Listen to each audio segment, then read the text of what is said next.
really 44 emails since last night. Why? I'm gonna delete them all. Maybe so. Why would I It even says get that we're many? live. Hello, welcome. This is Behind the Scenes of AV Rant, episode number 660. This is the behind the scenes version. I'm warning you now. Although you pretty much see the images and us side by side these days, so it's not doing too bad. OBS gave me a scare. This morning. We are literally one intro and outro from being Yep, professional around that's here. pretty much it. It's No, YouTube. If we cared a little bit more, we could record the entire thing all. But we still have to clean up the audio anyway. So I know. We're not going to let that go. Okay, so that's there. I've got the notes up there, and here come the images. Okay, I think we're pretty much ready. There it is. I hope. Oh wait. Oh wait. Is that all good? I have to look at donors. Oh yeah. I think we did get somebody this week too. Patreon. We had 87 on Patreon. I accidentally opened the page. Oh no, PayPal. I mean. Yeah, that's what I'm looking at. Yeah, because I didn't. If there was anybody last week, Lee and I didn't know about it last week. Oh right. We got to talk about that too. We got way too much to talk about today, especially when you might be getting called away. I know. What's up with that? I can't believe I scheduled. I didn't really schedule it for today. It just happened. I know how it goes. They work on their schedule, not yours. Yeah. They're like, hey, so what time tomorrow we're gonna be there tomorrow between 8 and 5, okay? Yeah, okay. 8 and 5. There you go. There's a window for you. I know. I was like, that's the entire day. I'm supposed really to sit there is. for the entire day. Yes, you are. All right. I don't want to make your levels too high here, but they need to look a little higher. Brian and Tim were our last ones. Brian and Tim were the last ones mentioned. Looks like we got a couple. All right. Getting a look at how the sausage is made, people. That's right. There's Tim. And then we roll up to there. And I owe you money too. Tom. Uh-huh. Paul. Uh-huh. And Stefan. Stefan. That's right. All right. Very good. Hold on a second. Do this. I am so tired. Oh, you know what I need to do? Studio mode, because otherwise things are going to be weird. All right. Good thing I caught that. Freaking killing me, dude. Yeah. One late night at a time. They'll do that. Hope that's working. Is that working? I think it's working. All right. Whatever.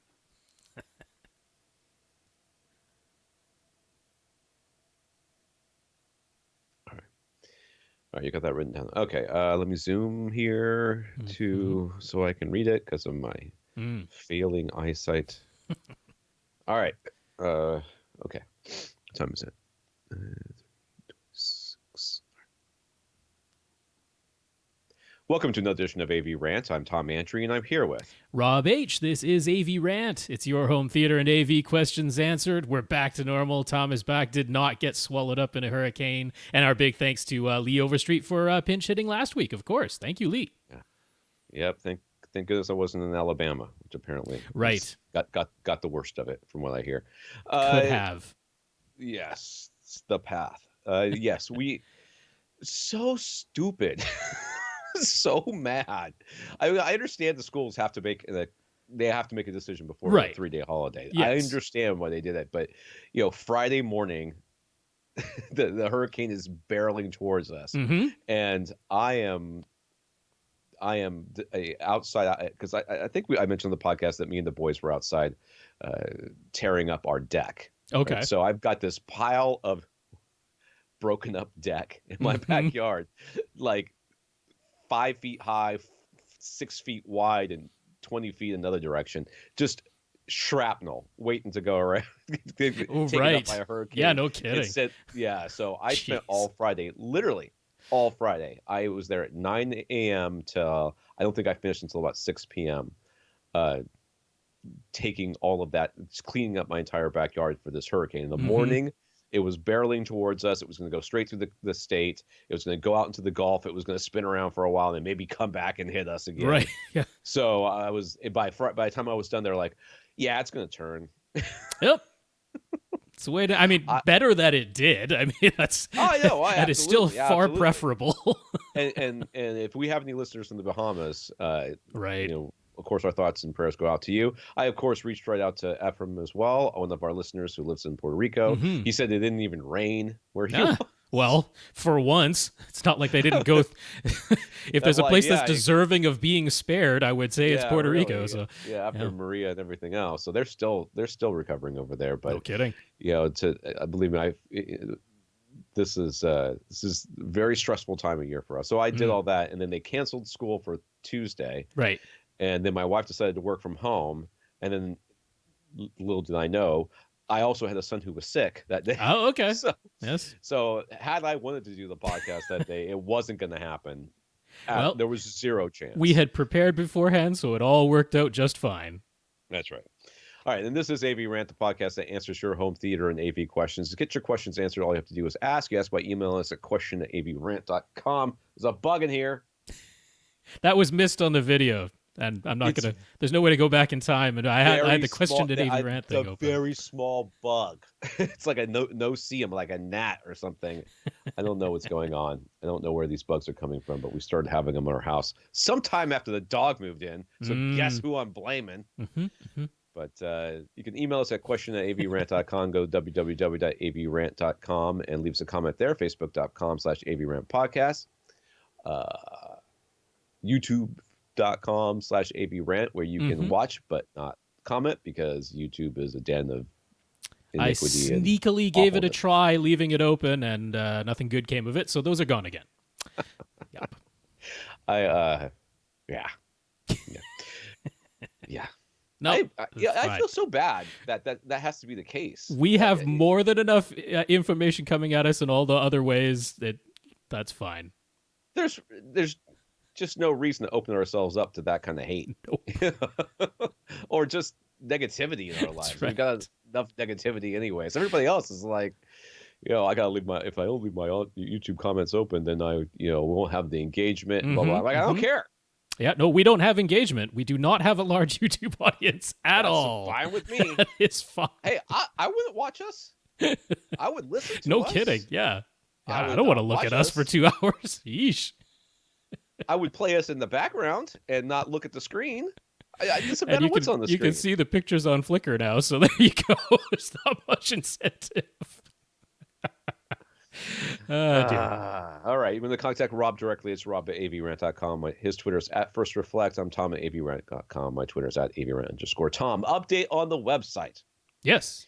So, we're hacked or something. Okay. Something's definitely amiss. So, Clint upped our bandwidth by 2 gigs, and in like 4 hours, suddenly we were maxed out again. Oh, that's definitely not legitimate AV Rant viewers. Yeah, we've got like, it's ridiculous. He has like 500,000, like on one of his other websites, 500,000 unique views a month. And he's using a quarter of the bandwidth that we're using. Right, yeah. So the plan is we are moving everything off of the server onto a different server. Okay. Which will happen in the near future. We will rebuild the website. And in fact, if anybody out there wants to donate to the podcast in a way and by, creating us a WordPress site, that isn't all full of whatever the heck it is that this thing is full of, that's using up all our data, that'd be great. Send me the theme and everything, and I'll be happy. I'll tell you, or if you want to contact me, Tom@avrant.com, I'll tell you what are the major plugins that we use. I mean, they're pretty obvious if you know anything about WordPress what we use. I don't use anything magical, nothing custom for sure. If you want to do that, let us know. We're going to be moving to a different way. We're going to redesign the website, and we're going to hopefully get this thing sorted out. Yes, that would be good. The biggest problem is that once we move to the new server, I will no longer have access to the AV Rant email. Oh. So in order to continue to have that, I see.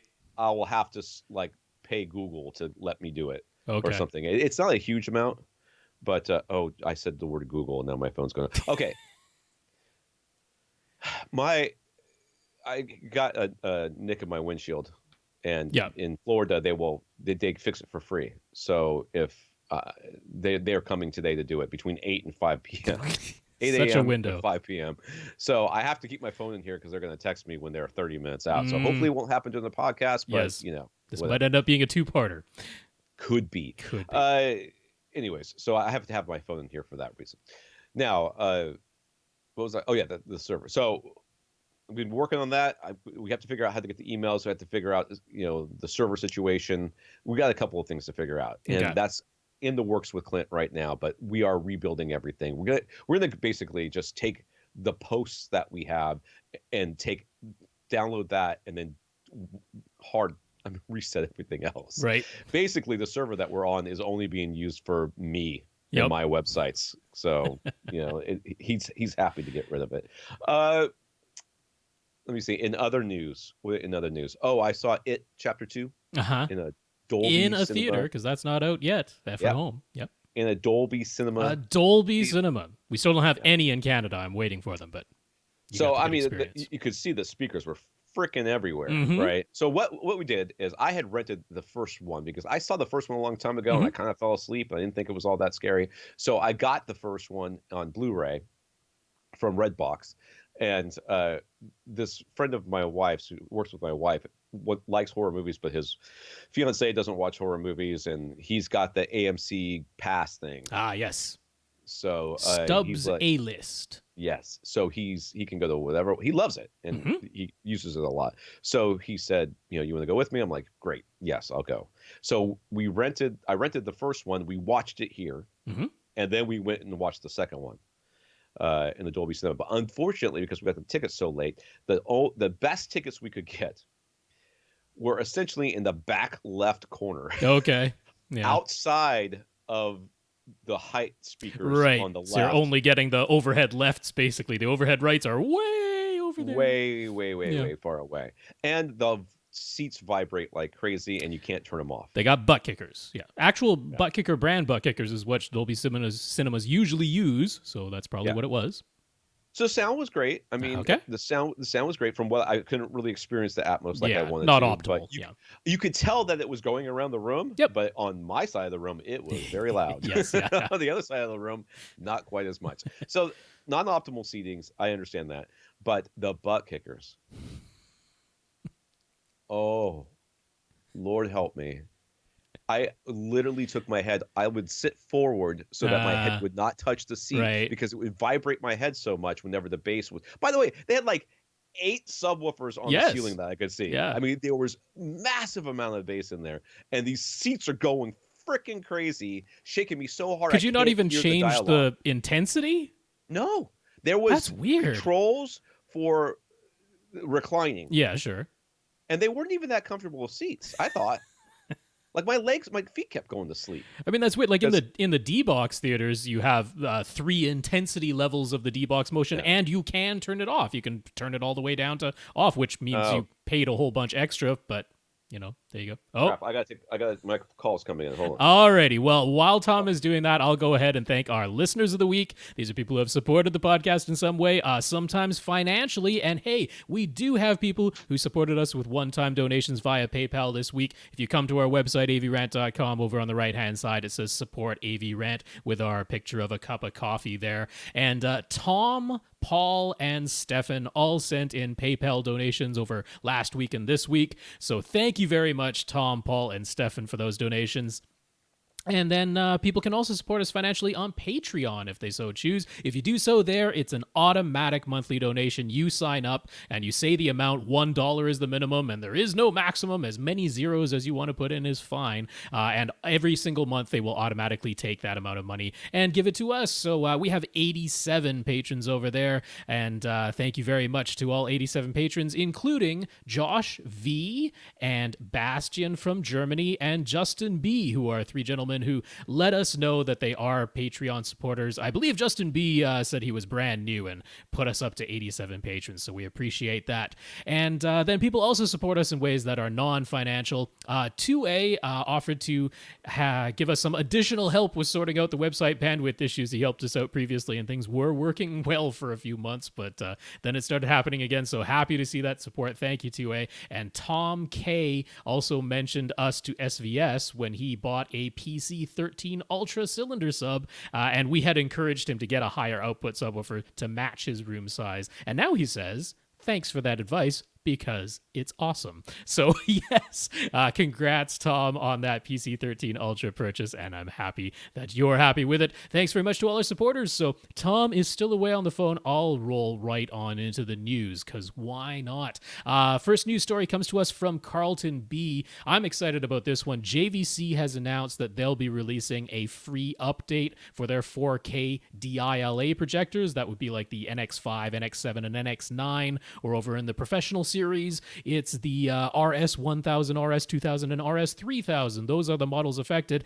They'll be adding frame-by-frame analysis and adjustment for HDR10 content. They're calling it Frame Adapt HDR. That's the trademark name they've gone ahead and given to that. And it should be available as a free firmware download sometime in October. They said they'll be demonstrating it at CEDIA, which is happening really, really soon.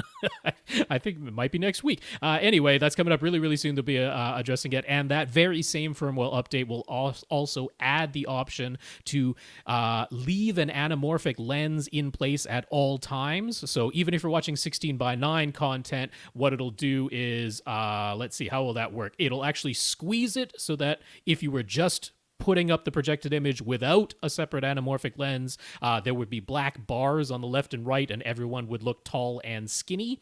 But then, of course, with the anamorphic lens in place, everyone will look correct. They'll look normal height and normal width. There will be black bars on the left and right, and it'll appear as 16:9 on your CinemaScope screen. So some interesting updates, all happening for free. That's awesome that those 4K JVC projectors are getting that. But I have said for a while that what I want displays to do is just ignore the metadata in HDR content and just analyze it frame by frame. LG was kind of the first to do it with their OLEDs, and now almost everybody is doing it on their flat panels, and this is the first time I've seen a projector announce that they'll be doing this frame-by-frame analysis for HDR10, so that is great. They even said that it would ignore the metadata and just look at every frame, what is the brightest pixel in that frame, and tone map accordingly, so that is awesome. I'm happy to see that. In other display news, TCL announced something they're calling Smart Screen, and back in April, Samsung had something that they called the Sero. So the claim to fame of this particular thing is that you can mount it on the wall and then rotate it so that it's vertical. Yup, TCL is bringing out a vertically oriented television. It does rotate. You can have it be horizontal as normal, 16:9, but then you can rotate it for vertical video. And once again, they're claiming that it's because of those millennials. You know, those millennials who've grown up with vertical video. They need their TVs to be vertical too now, apparently. Having a bit of fun with that. If Tom were here, we could share a laugh over it, but he's busy with other things right now. So I'll just keep on rolling and let everybody know that it was a bit of an unusual year at IFA Expo. That's happening over in Berlin in Germany. Just took place this past weekend. So there were really no major new TV or projector announcements, and typically there are, but pretty much everything that was shown there was already shown or announced at CES way back in January. So projectors appear to be on basically a 2-year cycle at this point. There was nothing particularly new or new models announced. Models that came out at the end of last year are just carrying through on into 2020. So nothing too much to mention there from IFA on the consumer side, but on the professional side, Panasonic did unveil something they're calling their MegaCon. Stands for Mega Contrast. But yes, MegaCon is their 55-inch mastering monitor. And it uses their dual layer LCD technology. So there's a 1080p black and white, they call it light modulating cell layer. It's just a black and white LCD layer that's in behind a full color 2160p LCD panel, and that essentially creates a little over 2 million dimming zones. You can think of it that way. So you've got this very bright backlight in behind this black and white 1080p LCD layer that just is used to modulate the light, and then a 4K panel full color in front of that. So 55 inches means it's pretty much the largest mastering monitor that you can get. The 30 inchers are typical from Sony. They had their professional OLED, RGB OLED mastering monitor in 30 inches, and now they have a 30-inch dual layer LCD mastering monitor. And then the Dolby Pulsars are 42 inches, something along that size. But yeah, 55 inches means a larger size now, something that can be more easily shared in a mastering studio with an audience. They say it can do 1,000 nits full field. So it's not just individual teeny tiny little pixels. It's the entire screen, can light up bright 1,000 nits over the entire screen.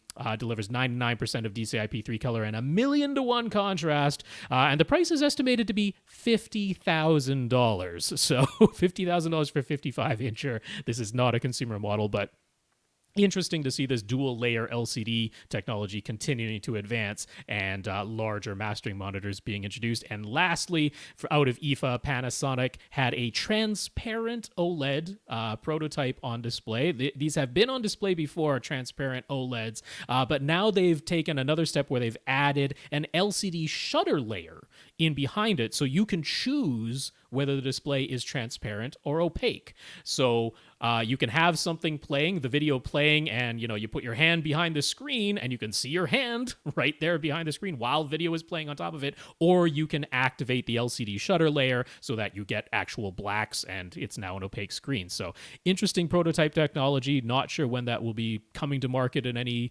thing that anybody can buy even for professional purposes. But yeah, transparent displays like we've seen on TV, sci-fi for a while, actually a real thing now. So I'll move on over to comments. Joseph H on Twitter, he continues to enjoy finding ridiculously expensive cables and wires that just has a bit of a laugh at those on Twitter. But now he might have found his new bit of cable nonsense that he thinks is his favorite. There's a company called Moro Audio, and they offer a cable break-in service. There's a drop-down menu. You can select 3, 5, 10, or 20 days of cable break-in. The prices range from $29 to $99. So $29 for 3 days of break-in, $99 for 20 days of break-in. And such a deal, it applies to your entire shopping cart. So load up on cables and have them break them in for 20 days. It's only $99 for all the cables. They say what they'll do is hook all of your Moro 8 audio cables in series, so end to end, just hook them up end to end to something they're calling a Fry Daddy professional cable burn-in generator. I'm not going to go through everything that's said on the website. Go there. We'll have the link at avrant.com. The copy for it is hilarious. So Tom is back. I'm on the last comment here, Tom. Robert G from Twitter, if you want to scroll down and catch up. If you're interested in the recently released Spears and Munsell Ultra HD HDR benchmark disc, but you don't already know yourself how to use all of the included test patterns and material, there's no instructions on that disc. It's sort of meant for professionals or semi-professionals who would know how to use all those patterns. But Spears and Munsell, on their website, they've now published a series of articles that provide some guidance on how to use that new disc. So a very handy thing. Thank you to Robert G for letting us know about that. And that's a link you can pick up. There you go. I'll be honest. The professional calibrators use a fraction of what's on there. Completely. Yeah. They have a few favorites that they use frequently, right, and a lot else goes unused. Yeah. There's so much stuff in there that they don't use. And a lot of it, I think, is sort of legacy stuff, too. Like, how will it handle VHS at, 3, 2, 5 pull down? Yep. It doesn't. Edge cases are definitely included. All right, so update. I'm not getting a glass repair. I'm getting a glass replacement on my car, but Okay. and they promised me they weren't going to come before 1. So All right. We We're should good. squeak in there. Question and time. I believe that I have definitively decided I hate butt kickers. Mm-hmm. I think that's the Maybe long if you and could short. turn it down to be nice and subtle, but I don't want it at all. I hated when every you second got of a it. Dolby Cinema and that many subs, yeah, it really shouldn't be necessary. I just don't understand, and I so much more enjoyed my own home theater. Like Yep. it just reiterated how important. I mean, and people are like, "Oh my God!" I'm like, I just don't understand why anybody would go to the theater. Even the amount of inappropriate laughter, and I understand why people do it. It's a psychological thing. They're yes, not doing it on purpose. It's just how they're dealing with fear and stuff. But the amount of times that people were distracting me in that theater, just I was like, I'm so glad I didn't pay for this. All right, let's get into these questions here as I sweat because I had to go outside. We're in the stupid heat wave in Florida right now, so because all the cool air got taken someplace else. All right, Rob, who wrote about the printed acoustic panel guide that we mentioned so often. Oh, yeah. You wrote the printed. Oh, by the way, I looked up those graphics that guy had over that. Oh, right, stuff. yeah, from Ghana. You can get those on eBay. They're about $250 a pop, and they only come in that size. It's very, okay. It's a very large, like 64 by 64 inch size. Yeah, it's a flour sack, right? They painted it on a flour sack. Yeah. Yeah. So it only comes in the one size. Oh, okay. And there's all kind of different stuff with it. They are so cool. They are cool. I would love to have them in my home theater. I just can't see my wife letting me have those things in here because a lot of them are weird. All right, Rob W, who wrote the acoustic panel guide we so often mentioned. His room is about 25 by 20 by 9, around 4,500 cubic feet. He's got a pool table taking up the back of the room, so he's sitting a little over 8 feet away from his flat panel TV. He tried a projection setup at one point, but he wanted more pop from HDR. And with his white walls and often wanting to have some ambient light on, particularly at the back of his room, a flat panel just wound up being the better solution. His 65-inch TCL R615 was very affordable, but he'd like a screen size increase. Welcome to the wonderful world of Vizio. On the audio side, he's using a Marantz SR6011 to power 5 Aperion Intimus speakers, plus one of the price caliber in-ceiling Atmos speakers and in-wall surround backs. His subs are an SBS PB12 NSD in the right front corner, a PC2000 in the rear left. He also has printed panels on his side walls and some plain panels behind his front speakers on the front wall. And then we do remember that. The ambient light from the back of the room is coming from the pool table, which makes total sense. Yeah, which makes total sense. He's got can lights up there too, so perhaps those are independently controllable. But yeah, no, it would totally make sense that the back of this room is probably lit up. Yep. So the bass is nice and even. He even mentions how the opening of Edge of Tomorrow is a fantastic bass demonstration, and his dual SVS subs can shake his neighbor's house when he plays it. So even in 4,500 cubic feet, they seem to be up to the task. And by the way, both of the It movies are just full of low rumbling That is bass. true. It is insane. You really notice it when every time the bass hits, they shake your chair. Yep. That's when you really notice it. You at some point during the movie, you get irritated that there's so much bass in this damn movie because your chair won't stop shaking. Said somebody once. Mm-hmm. He has no dialogue issues, and everything sounds clear and satisfying as preferred listening level at about -15 dB on the master volume tile. So naturally, he wants an upgrade because he wants to recapture his initial feeling from when he first installed his theater and was blown away. Now he's just very content. But he wants to be wowed again. And don't tell him to just enjoy what he has because he's got his mind made up with a knowing wink. So he's got about $5,000 total that he could put towards new gear right now. But that would be for both the larger TV and any audio upgrades. So what do we recommend? I recommend you spend all of it on the TV. I mean, you certainly could. I mean, the thing is, $5,000 could get you a 77-inch OLED these days. Yeah. And that would be, which there's a wow factor to a 77-inch OLED. Yeah, there's no question about. You could also definitely afford an 85-inch LCD. My favorite in terms of what I consider the best mix of performance and value is actually going back one model year, but you can certainly still get them for about $3,500, Sony's X900F in the 85-inch size. Full array local dimming, Dolby Vision television, 85 inches for $3,500.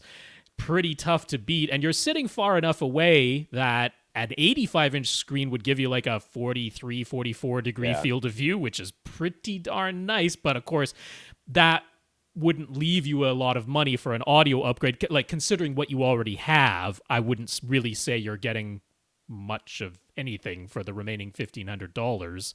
That would be a big upgrade. Right. To upgrade the speakers, I mean, you could upgrade like the front three, I Yeah. suppose, but I don't know that you would have much left for a TV to get better speakers than what you have up front right Right. I now. mean, if you went with the Considerably. 77-inch OLED, all your money's gone just on that. But Right. you would notice not just the size increase, but also the picture quality increase of an OLED over So the TCL, as good as the TCL is. here's my suggestion. My suggestion is $3,500 for whatever that TV was that Rob just Okay, mentioned. so the And then I X900F from would Sony, spend the 85 other inch. $1,500 on home automation. Mm-hmm. So, Mm. screen curtains that open and close over your flat panel that's mounted to the wall Yeah. or whatever. Curtains that come down, or blinds that come down on your windows, lights that automatically Yes. dim. Yeah.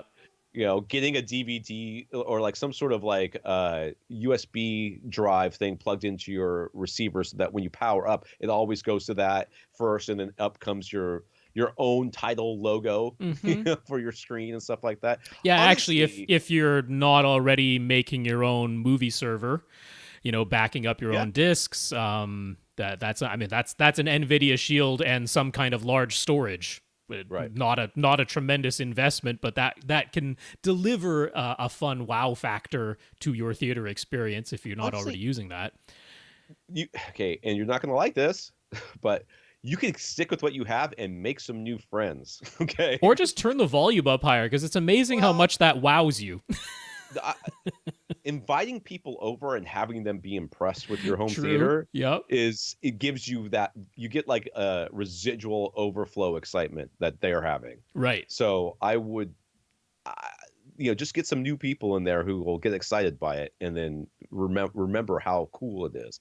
Yeah, because I mean, it's tough to Or say. He said himself his existing subs can already basically shake his neighbor's house if he wants to. Yeah. So it's pretty tough to say you need an upgrade. Now the Aperion Intimus speakers, is it possible to upgrade beyond those? Yeah, but Yes. they're good speakers, Yeah. which means to upgrade beyond them is a pretty penny. I would be expecting to pay in the range of somewhere between $750 and $1,000 per speaker. Oh, I could to see 1,500 easily Yeah. per speaker as a possibility.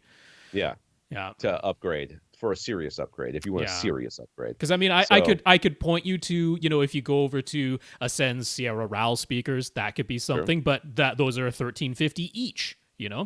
I could maybe point you like Kef's R series. I would consider that an Sure. upgrade over the Aperion Intimus, but they're about you could go to the RBH and $1,200 just, each. Yep. just pick the price point you think you Signature series or signature reference, again, $1,000 to $1,500 each speaker. So that's the type of range we would probably have you looking at. Call it $1,000 to $1,500 per speaker, which that's $5,000 up front right there, just when you Yeah. think of the center channel. So Yeah. you're talking, the center channel, which is going to be more expensive, they always are, and the two side speakers at $1,500 pop, $2,000 for the center. right. That's $5,000 right there. Yeah. So yeah. So we're basically saying we could get you either or, right? We can get you a really Right. impressive video upgrade or an impressive front three speaker upgrade, but probably not both for $5,000. I mean, And yeah. honestly, dude, I mean, if you want anybody other than you to be impressed by it, get the TV. Oh yeah. Everybody will notice the size and picture upgrade of That's the right. TV. Yeah, That's right. That's Yeah. right. I mean, we're sitting there in the Dolby Theater, right? And it pops up, and they're trying to show you why it is that that's like this little advertisement for Dolby Atmos, the Mhm. Dolby Atmos Theater, right? Yeah. And they're like better black levels. I'm like, that's not what HDR is about. Well, a little bit. Yeah, not much. It's That's, the intra-scene contrast is what it's about. The very deep black right next to a brighter Right. white than you've ever seen before. their little intro thing is like, this is their blacks, and it's like kind of grayed out, and this is our blacks, and it's black. I'm like,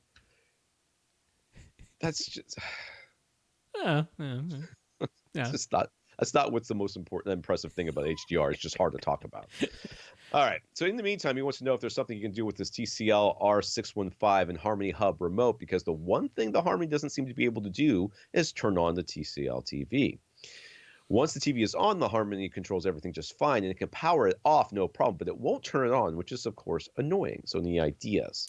And that's a bit weird because he did say it's the 615, which is the version they sell at Best Buy, which is the one that comes with the infrared remote. The 617 uses a Bluetooth remote, and I could see that potentially being an issue. But the 615, it should work. So I have two thoughts. On this because one, if he put in the exact model number into his Harmony hub, right, I'm not sure if maybe for some reason the turn on command in both the 615 and the 617 is actually Bluetooth instead of infrared. So if you were to just add the R617 as a device in your Harmony and see if the turn on command for the 617 works. Because if it is Bluetooth, the Harmony hub can send out Bluetooth. Right. But it might require that you say you have an R617. So, I mean, give it a try, because that's fairly easy to just add that as another device and see if that works. Yeah, it really seems like it's some sort of wrong code going out. Because if it's controlling everything else correctly, and this thing has an IR in the front of it, and you're not having to struggle to change channels or anything with it, then it's not sending out the correct code. Seems like. So, yeah. I mean, but on the off chance that it on the off chance that it only goes via Bluetooth, give it, like, don't even take away the R615 right now. Just add a 617 as a new device and just see if the turn on command works for that. Because if it does, there you go. That's a way you can add it. The other one is you could activate HDMI CEC. I'm loath to do it. I'm loath to do it because that is almost certainly going to cause other problems with your Harmony activities. Just open Pandora's box. There could be something fun in there. You don't know. Could be something interesting. It should be able to function because with your AV receiver, your SR6011, you should be able to send the command to turn my TV on when I turn on my SR6011. But then HDMI CEC is active, and who knows what might happen after that. All right. Josh, long time, first time, he says. Oh, I feel like I'm on the radio. And he just became a Patreon supporter, so thank you, Josh. Thank you. Josh has a poured concrete room where he'd like to set up his home theater. Being poured concrete is good for sound isolation, but also means he cannot run wires above his ceiling or below his floor. There's poured concrete on the ceiling, too? Yeah, I think it's a poured concrete shell. Yeah, it could be apartment. That would make sense, but I'm not sure. He says it's a fully poured concrete room. He said can't run wires above his ceiling or below his floor. For that reason, I'd like to know if we think Sonos's home theater options are a good starting point or a waste of money. I'll take B. Having it all be wireless and only needing a single optical audio connection between his TV and sound system is very attractive to him. What are our thoughts? You have called the wrong podcast. I mean, you can't. There is definitely somebody out there that will tell you that this is a fantastic idea and a fantastic solution. What we're going to tell you is how much is your time worth? Okay, because it's going to take you, in order for you to figure this out, how to do it, and just wrap your head around it. It's going to take you a couple hours worth of just reading and research and listening to us and stuff like that. I mean, if we sat down and had lunch with you, by the end of it, you would feel confident and energized to go out and do this yourself without needing Sonos to do it for you and to give you subpar audio because you can't get lossless audio through all this stuff, right? So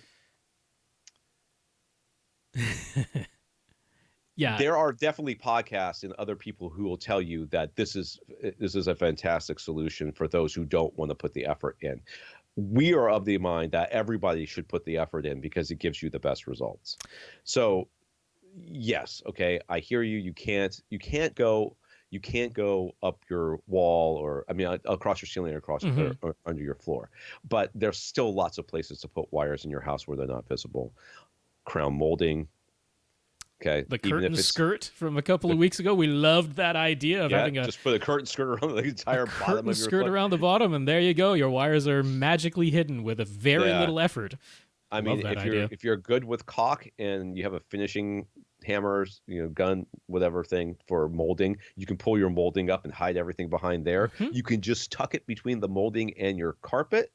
It takes a little bit of effort on your part, You but can it's do totally doable. flat wire. Sewell's ghost wire can be an option. If you need to go along the ceiling, you can ghost wire it there. And then if you want to make it completely invisible, you can lightly plaster over it and paint it. And now it is truly invisible if you use ghost wire. And all of these solutions that involve the ceiling or the floor and running it along there, you can punch a hole in your wall and then punch a hole where the speaker is going to be and install either just a very simple little round hole outlet thingy to let the wire through and get some, some wall fish tape thing, whatever they call that thing, and just fish the wire through, which is not as hard as it sounds because I've done it and I am fairly incompetent when it comes to these things. It's really not that hard. It really isn't. And if aesthetics are extremely important to you, this is a job that a handyman can knock out for you in a day for a couple $100, more than likely. Yeah, the other thing is I really can't call Sonos's home theater solution a starting point because if you want to change to something else, it's the whole thing. You have to get rid of all of it and start from scratch. So to me, like if you say starting point, to me, that's something that could be expanded or you change out individual components in the future. This is kind of all or nothing. It's all Sonos or something completely new. You can't This is the problem that it. we've historically had with Bose and other solutions. Right. Bose used to have, and I don't know what they have these days because I think all they sell is sunglasses now, but they used to have that big bass module thing and all the speakers connected to that with proprietary connections. Yeah, proprietary plugs, You couldn't get rid of it. Once you had that, that's what you had. And if you wanted to change a piece out, you couldn't. If you had one speaker break, you had to buy another Bose or you had to change out the entire thing. And whenever we would recommend, and this is going back, half a dozen years, a home theater in a box, we would always recommend one that was modular, one that you didn't have proprietary connections, ones that if your receiver broke or if your speakers broke or if you wanted to upgrade the subwoofer or you wanted to upgrade a piece, you could. Yes, and the Sonos subwoofer is a huge part of this because, I mean, Sonos does have their wireless quote-unquote subwoofer, but that is not anything that Tom or I would consider an actual subwoofer. It's a little bass module, and you can only have one of them, and that to me is a huge compromise if you're sticking in the Sonos. What I would really mention to you, though, is something I mentioned last week, which is that Yamaha's newest lineup of AV receivers allows you to have your left and right surround speakers, only the left and right side surround speakers, but those can be their own MusicCast wireless speakers. So if your main concern is how am I going to get wired to my surround speakers and you're okay with wiring up your front three, your AV receiver lives up at the front of the room with your TV and you wire up your front three speakers as normal, but you really want wireless surrounds, getting one of the new Yamaha AV receivers and using Yamaha's MusicCast wireless speakers as your surrounds, that's a fantastic solution that now lets you use a traditional pair of subwoofers and some great speakers up front. And it is a starting point because you can expand and change in the future component at a time. So that's where I would probably point you. Yeah. So the real problem I have with this entire thing, like I said, is the module is not being able to switch things out. That's right. And really, Sonos to me is a good thing to sell if you are a seller because it's for people who don't want to who aren't feeling confident about it and don't feel like they can do the research. And honestly, dude. This is home theater is easy. It really isn't that hard. It sometimes looks daunting and all the terminology. But there are a lot of facets. We've been doing this podcast for many years and haven't run out of content yet. Well, I mean, any hobby, pick a hobby, play D&D, play Magic the Gathering, get into, street drifting or something like that, swim competitively. As you go into that hobby, you're going to feel like you're an outsider because of all the acronyms and the things like that. I went to see a baseball game with my son, and there was there's stupid bugs still in here. There was the billboard or the board up there had a bunch of abbreviations with numbers underneath them, and my son's like, "What does that one mean?" I'm like. I don't have a clue. I don't know what that means. I don't watch baseball. I don't know what those numbers are. I mean, I know what strikes and outs and balls and stuff. I know that, but in whatever ERAs and stuff like that, like the general stuff. But all the rest of those numbers, I don't know what those are. That's a barrier to that I need to get past in order to know, feel like an insider when it comes to baseball and that sort of thing. And that's the same thing with home theater. It's just going to take a little time and a little mental energy to get there, and then you're going to see it's really not that hard. It really isn't. Rob and I are, not exactly super geniuses over here, though. Rob definitely plays well on TV, so we could do this just fine. So you'll be able to do it too, and we'll help you through it. Just let us know. Ted on Twitter, if we're talking about sound reproduction, and someone says dynamics, what does that mean to us? Is it the ability to play both quietly and loudly without distortion? To me, dynamics is the ability to change between loud and soft with in a way that's easy to hear, or it's very well delineated without overlap. There's without with us being able to differentiate between the two and not be confused or maybe having smearing. By smearing, I mean like, the notes are still going on with another note is coming up, and it shouldn't be. So to me, that is dynamics. Yeah, I mean, I would further define what Tom just described as delineation. Sure. Dynamics to me really is just the difference between quiet and loud. So noise floor comes into that a little bit. Distortion does come into that. In fact, oddly enough, high distortion at high output levels can make things sound louder to our brain, even though the actual SPL might be whatever it's measured at. If there's distortion involved, our brain will interpret that as having been louder than the raw sound pressure level. But I think where Ted might be coming from, I mean, I'm inferring this entirely, it was just a tweet, but like sometimes people talk about, I got more sensitive speakers and everything sounds more dynamic. And I'm like, the problem with using that type of description is that so many people, they do get more sensitive speakers. They go from normal speakers to clips or something, but they don't recalibrate their system, and they're used to their master volume dial being set somewhere, and they leave it there, and they're like, it's more dynamic. But I'm like, no, it's just louder. It's just louder. Just straight up Which, louder. I mean, I guess now your loudest thing versus your quietest thing is a greater range now that your loudest thing is louder than it ever was might before. have been able to do that if you had turned them up. If you had turned the volume up, exactly. Yeah, I agree with Rob on that. Too often because there isn't very specific definition. I'm sure there are very specific definitions of these things. They're just not well documented and well adopted by everybody in the industry. So I think if you sat down a room full of professionals and said, what are dynamics, they could hammer out a definition that everybody would agree on in a couple of minutes. It would not be hard. But, when somebody else uses the word dynamics, it doesn't necessarily mean the same thing. Well, it's also like when people have said, DTS sounds more dynamic than Dolby Digital. I'm like, yeah, because the bass is 10 decibels louder. It's just louder. That's what it is. I think people often use dynamics to mean engaging, or how much fun they had while they that was really dynamic. Yeah, it's like when you hear the term dynamism, right? Like, what does that mean? I've never heard that word before, so there we go. Dave has a Panasonic AX200U projector, which is a model from nearly 12 years ago, so it's definitely HDR. It needs a new lamp, and he isn't ready to purchase a whole new projector yet. Looking around online for replacement lamps, prices are all over the place, and some of them seem sketchy. While those seem overpriced, can we recommend a good place for buying replacement lamp, the replacement lamp he needs? Can we say which ones to stay away from? I can't say which ones to stay away from because it's very hard, but the one that what's his name used to send this to all the time. Yeah, Ray Coronado used to recommend the lamp Genie place. Yeah, projector lamp Genie. Yeah, they'll have the OEM version, which will be one price. The actual branded one. The actual branded one. They'll have usually not always. Usually they'll have that one. They'll have a second one, which is sort of the not OEM branded one, but it is the approved replacement version, and then they'll have their version of it, and those prices will be descending as you go down.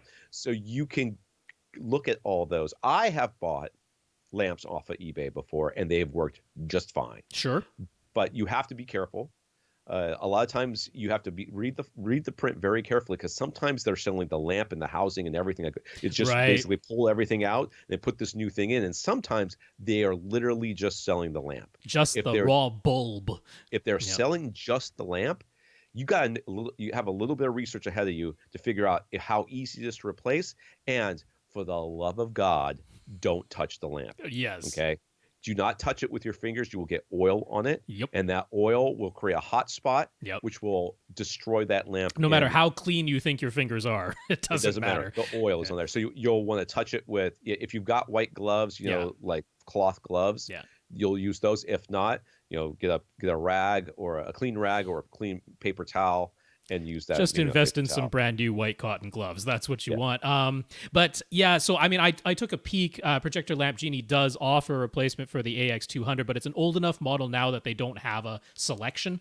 They basically just have the like Philips OEM version of it, which is probably exactly what Panasonic would sell at an even higher price under their own Panasonic name, but they don't have the less expensive version. So this was like a $240 or something one. I'm like, that's probably well more than he wants to pay for a 12-year-old projector lamp. So Projector Central has a list of a whole bunch of replacement lamp retailers that they recommend. Okay. Lamp suppliers. Not all of them will have a wide selection for every possible projector, but if you go through their list of recommended suppliers, you'll find at least one that does. So in this case, Pureland seemed to have the best one. They had for about $160 a Philips OEM one. So it's not Panasonic branded, but it is the original lamp manufacturer. And I would feel very confident with that. The ones to stay away from are the ones where you can't find out who the OEM is. That means it's some Chinese knockoff, which honestly might function just fine for who knows how long, but it also might fail on you within like 3 weeks. So you're really rolling the dice there. Whereas if you get the official OEM one, you're pretty safe, and that's a pretty reasonable price. So yeah, the lamp suppliers from Projector Central is a good resource. Yeah. All right, Chris. Chris wants a new receiver for his 10 by 11 foot bedroom setup, in which he's using 5 Mica speakers and an SVS SB1000 sub. His front runner is the Denon X1500H from Accessories for Less. He wants to keep the price under $300, and the physically smaller size of the X1500H would be helpful to him, although the slightly deeper X2400H could also fit. Mm-hmm. The 1500H is rated at 80 watts. He's sitting like inches from these speakers. Inches, like quite literally inches. That's not an exaggeration. Are we going to talk about case. watts? Well, he's asking. So the 1500 is rated at 80 watts, and the other one is rated at 95 watts. Is that of any value of importance? Importance? Absolutely not. Not in your case. In your case, no. I mean, in almost any case, no. Although, well, I don't know. It's the power supply that we care about less than the rated watts. Yeah, and the X2400, the 2000 series does have an upgraded power supply. That's part of the reason for the larger case. So it is a not super impressive power supply inside of the X1500. However, you are sitting so close to your speakers that like a quarter of a watt will do ya. So this in your case of no importance. Of zero importance, yes.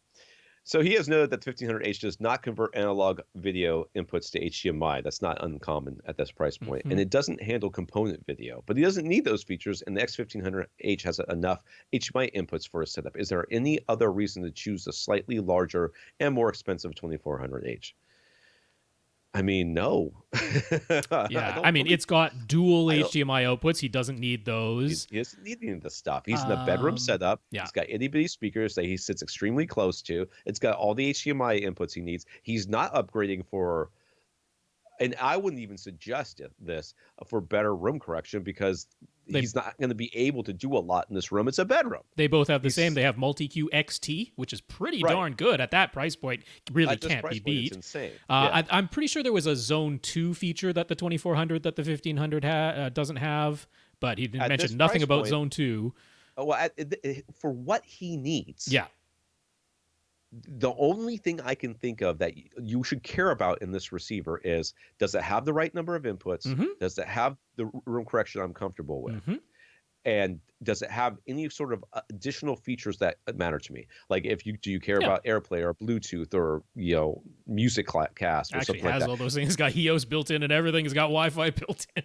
So I mean, if there was one that if they all have all those things that you care about, then go for the cheapest one. Yeah. No, And the cheapest honestly, one's 1,500. where I might be steering you slightly different is if you had come to me and said you wanted one of the S series models, the S 790 or something like that, because the difference between the Denon S series models and the X series models is the version of Odyssey. The S series models get Multi EQ, and the X series models get Multi EQ XT. And given that at Accessories for Less, it's like a $20 or $30 price difference, I would tell you to get the X series every time just for that. But for what you're talking about, I think the X1500H is probably the perfect choice. Yeah. So is there any other receiver we would recommend more highly to him, either a different brand or a different Denon model? He already uses the Denon X3400H in his living room and likes it very much. I see no reason for you to steer you anywhere else. No, I think you've hit it just right there, Chris. The only thing I would do, this is literally the only thing I would do, if I cared enough, which I wouldn't, but if I cared enough, I might go to my local Best Buy or whatever place and look at their open box section. Ah, right. Just to see if on the off chance you walk in there and there's a receiver that, fits all your parameters and just happens to be a couple dollars less, and you can pick it up right away. Sure. That's quite literally the only thing I would do. But for you, I think that's a perfect receiver. Yep. So you're good. Yep. Mark, even though we all have different room sizes, if we all use Odyssey auto setup and then we all select the same master volume level, would we all be hearing the same decibel level? If we used Odyssey and all of our speakers were able to play as loud as they were supposed to at the main listening. So let's say, that they all had enough power. Yeah. They all got loud. They all got to reference volume at your listening seat. And we turned all the volume dials to the same thing, would we be hearing the same decimal level? And the answer should be yes. It should be yes. The one caveat to that would be that with different reverberation times in our rooms, we might perceive it. So the direct sound measured in pure sound pressure level would be the same. There might be some very small different unit to unit tolerance differences, but very small differences should be the same. But because our rooms might ring for different amounts of times, we might perceive one of our rooms as being louder than another. Right. That would be the only. Yeah. And you could experience this in your own room. You could calibrate, and then it would be almost impossible to do this, but you could calibrate and then with all your room treatments and everything up, and listen, and then take everything out, like literally everything except for the speakers, the couch, the carpet, everything, and then recalibrate and then listen. You would say, this sounds louder to me. Right. And it's because of all the echoing around the room. It's just the reverberation. And you've experienced that, I'm sure, as you've been, like, I know that I have in some restaurants. Yep. You're in there and everything's very loud. Yeah. Because there's hard surface everywhere. And then you go to another restaurant where they have room treatments up all over the place. You're like, wow, I can actually understand you. And we're just talking on a normal level. Yeah. So how loud do we tend to listen on our master volume? He's asking us, you and I. Yeah. And we've discussed this before, but it's all related to content. Yeah, because there is an industry standard, but that doesn't mean that everybody follows it.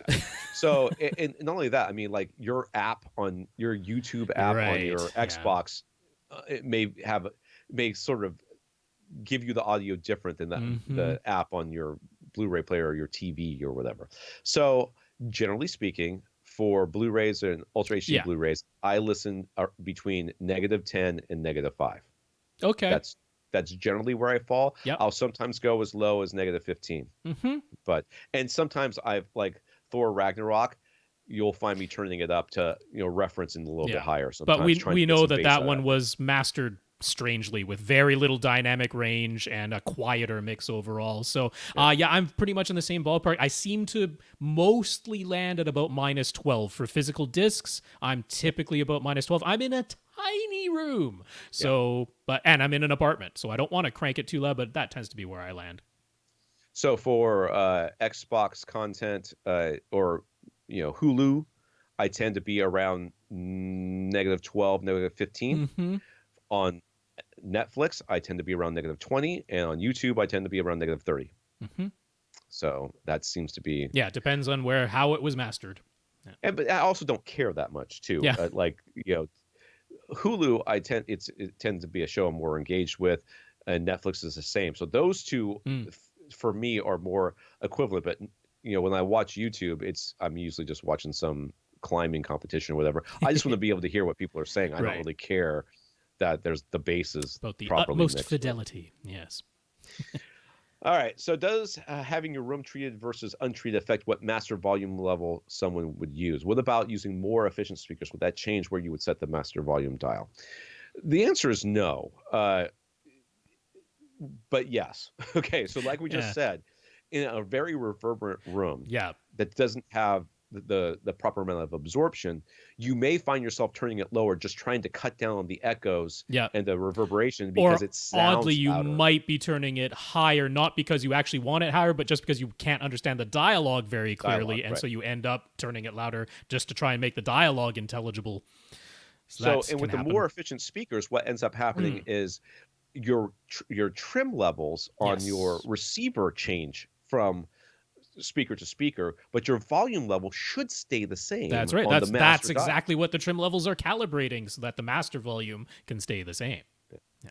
So, if things are being done correctly, and all rooms being equal, changing out the speakers or the different speakers efficiencies and stuff like that it all should stay the same. So he says, what peak decibel levels are safe? When he has his master volume set to -11 dB, if he is looking at his SPL meter, see weighted slow response, he will sometimes see peaks as high as 106 dB. He thinks it would be crazy to listen to a whole movie with the volume any higher. What's our take on the loudest we'd ever play a whole movie? Yeah, I mean, I'm pretty close, right? Like I said, I typically land at -12, so similar. Typical, go to a movie theater and like an IMAX in particular. IMAX in particular. And they will give you full reference. And so you are probably that's what that experience sounds like. That is bloody loud. And it is you come out, you're like, I am glad that the seats didn't vibrate. Right. I'm never going to let that go. Not in a million years. Butt Kicker is. Feel free, Butt Kicker, if you would like to advertise on this podcast, you could have you could advertise. I would say this podcast sponsored by Butt Kicker 100% the time, every time, because I am never going to recommend their products to anybody. Though I have. Every time saying I think they suck. I think subtly set up, it could be all great. But yeah, no, the 106 dB on your SPL meter, that's almost certainly bass. C weighting is pretty flat right down to about 80 hertz. It rolls off pretty quickly. C weighting does below that, but 80 hertz is definitely still bass. So that loudest sound pressure level is most likely in the bass. The treble is probably never getting up to 106 dB peaks if your master volume set to -11 and the trim levels are actually set correctly. But that's why the standards, there are different work bodies that recommend different safety work standards. It's not about necessarily how loud it is, it's how long you're experiencing the duration of it. But they all go by A weighting for safety standards, which is really only 500 to 5,000 hertz. That's really about the only range that A weighting is effectively measuring the true level. So they're not really worried about deep bass being super loud or really high treble, because our ears tend to just not hear those frequencies as well naturally. But I mean, the more conservative work safe guidelines say that you can basically work a whole regular 8-hour shift with about 85 decibels of noise, which is darn loud if that's going all the time. But they don't recommend... It's 10 dB louder than the test tones coming out of your receiver. Imagine 10 dB louder than that, all day long. Yep, 8 hours, but they don't recommend it any louder than 8 hours. 85 decibels is sort of the threshold at which you could start to create hearing loss if you're in it long enough. So about 8 hours for that. And then the more conservative guys say that for every 3 decibel A-weighted increase over that, you cut the time in half. So up at 100 decibels, it's only safe for 15 minutes.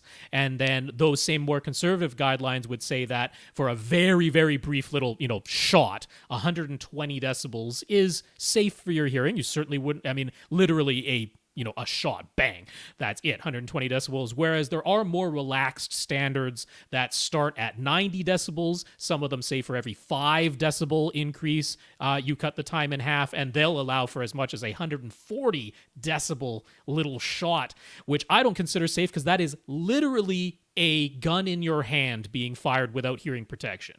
Yeah. And I don't consider that That's safe. a good way to ring your bell for sure. Yeah. I love it in the movies when people are like shooting guns in cars, and then afterwards they're like, "Oh, did you see that guy? Yeah, I saw him." No one's talking. Yeah.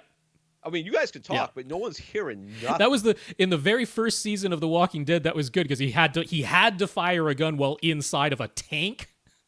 Oh, and God. He was deaf for like the next episode. I'm like, yeah, you actually got that right. I know. Yeah. Whereas later on, they were in an enclosed, concrete cell, and they shot a huge revolver in there, and it was fine within minutes. I'm like, yep, you just lost all reality as you went along in the season. But there you go. So he asked, do we run our subwoofers hot? No. I don't. No, I don't need to. Yeah.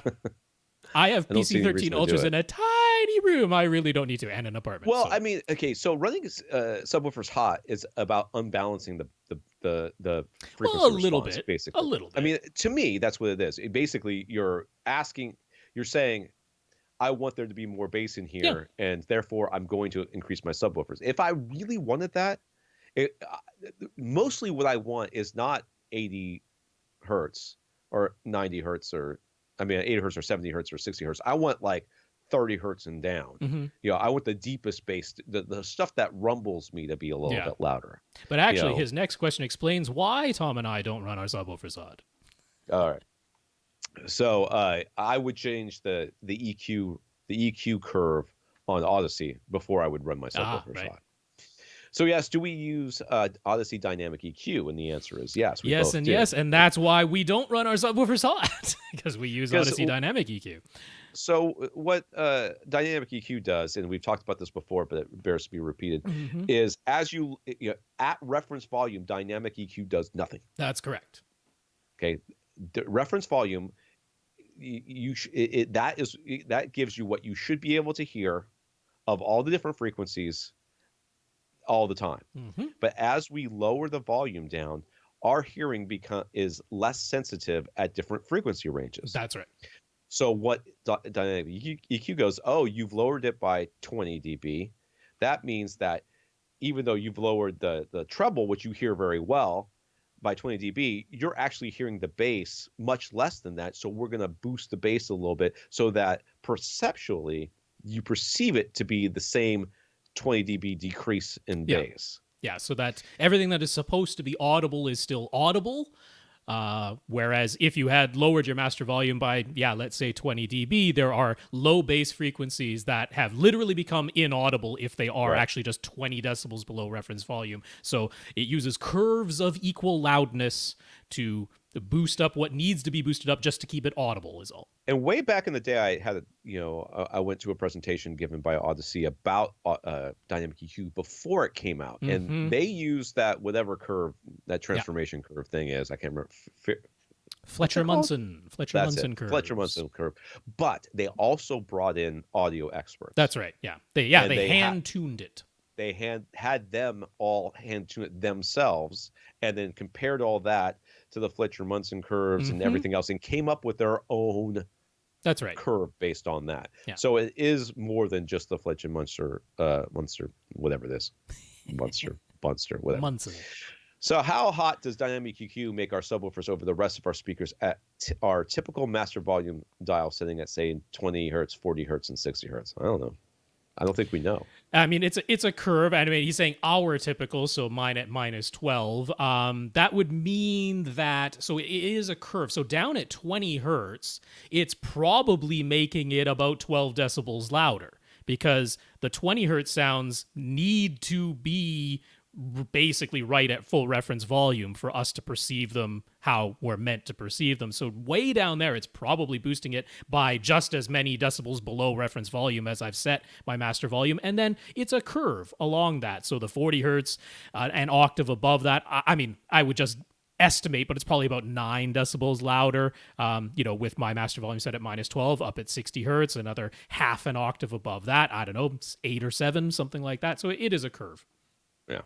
But I don't know that we know exactly what that curve looks like, do we? Well, I mean, they kind of guard that because it is their hand-tuned curve. We don't exactly know. Don't exactly know. Guess. But yeah, what we can say is that the lowest bass is being boosted more than every octave above it. It is a curve. As you go up, it's going to be boosted a little bit less. So yes, do we use a house curve at all? In that we both take out the notch. Well, I can't. I mean, my receiver's old enough that I don't have that option. I just set mine to the flat Odyssey setting, and I leave it there. But I'm in a very, very small and not insignificantly treated room, and that's exactly where the flat setting makes sense. But that's all I use. So he says, since Tom kind of feels meh about Atmos, has he ever tried running just the Atmos speakers a bit hot to make them stand out a bit more? Is that a bad idea? It's not a bad idea. No, not a bad idea. You can set them a bit hot by just turning on the DTS upmixing versus the Dolby upmixing. That's what I do. I use the DTS upmixer most of the time, primarily because I use front wide speakers, and that's the only upmixer that'll put any sounds into front wides, but it also does run the overhead speakers a bit hot in my case. So I don't, in the trim levels, turn mine up at all. In fact, I would prefer to turn them down when using Neuralex a bit, but then when I switch back to Atmos, I'd want them back at normal reference trim levels. So instead of doing all that manually, I just live with them being a bit goosed in Neuralex. But is that a bad idea? None of this. No. I mean, if you want to run your subwoofers hot, if you want to run your surrounds hot, if you want to run something else hot for one reason or another, it's fine. No, you're not. There's no AV police that are going to come to your house, on your door. That's right. They're gonna do the thing that they do. It's gonna be fine. So if you can do all these things. Don't worry about that. Especially if you're just testing it out or whatever. Just remember your settings, I guess. I swear this freaking bug is gonna kill me. So it keeps flying almost right near my mouth, and I'm like, I'm not eating a bug on this podcast. It's not happening.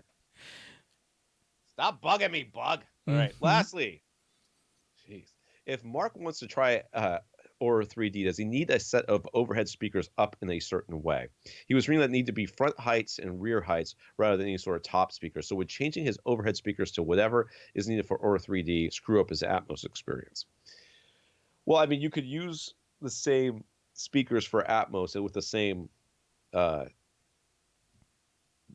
classifications. Positioning. You just need a voice of God speaker, which they don't have. I mean, you don't even have to have it. The voice of God speaker is, semi-optional. I think that if you're going to do Aura 3D, you sort of want it. Have to have it. But I mean, it's the whole overhead experience in one speaker. As far as what the overhead speakers are labeled in the AV receiver, they do need to be called. So Aura would have you install front heights and surround heights, but Atmos cannot make use of surround heights. But it can make use of rear heights, and so can Aura 3D. So de facto, what you end up with is front heights and rear heights are a configuration that all three immersive audio formats can use. DTS:X, Atmos, and Aura 3D can all use front heights and rear heights, so that's what you end up wanting to call your 4 overhead speakers. Now, they can be positioned anywhere from a 30-degree elevation angle to a 45-degree elevation angle, and that overlaps where top fronts would go. Ideally, top fronts would go at 45-degree elevation angles, so if you do that, you have not screwed up your Atmos experience at all.